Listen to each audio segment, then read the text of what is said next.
परमात्मा सेवा पर सफल करें अपना जीवन प्रभु रत्न बनकर।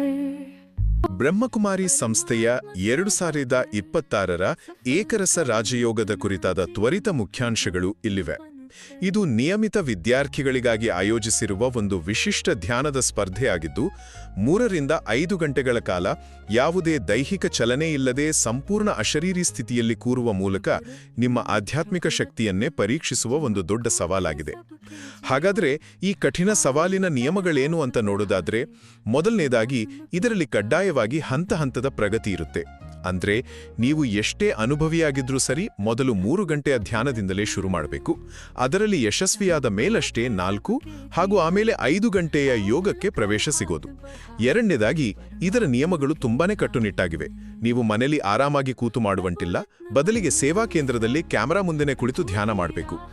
ಯೋಗಕ್ಕೆ ಕೂರೋ 4 ಗಂಟೆ ಮುಂಚೆ ಊಟ, ಹಾಗೇನೆ 1 ಗಂಟೆ ಮುಂಚೆ ನೀರು ಕುಡಿಯೋದನ್ನ ಬಿಟ್ಟಿರಬೇಕು. ಇಷ್ಟೇ ಅಲ್ಲದೆ ಬರೀ 3 ಬಾರಿ ಕೈಕಾಲು ಅಲುಗಾಡಿಸೋಕೆ ಮತ್ತೆ ಒಂದೇ ಒಂದು ಬಾರಿ ತೂಕಡಿಸೋಕೆ ಮಾತ್ರ ಅವಕಾಶವಿದೆ. ಈ ಮಿತಿ ಮೀರಿದ್ರೆ ನಿಮ್ಮ ಅಂಕಗಳು ಕಡಿತಗೊಂಡು ತಕ್ಷಣ ಅನರ್ಹರಾಗ್ತೀರಾ. ಕೊನೆಯದಾಗಿ ಅರ್ಹತೆ ಮತ್ತೆ ಪುರಸ್ಕಾರಗಳ ವಿಚಾರ. ಗಂಭೀರ ಕಾಯಿಲೆ ಇದ್ದು ಪ್ರಬಲ ಔಷಧಿ ತಗೊಳ್ಳೋರಿಗೆ ಇದರಲ್ಲಿ ಅವಕಾಶವಿಲ್ಲ.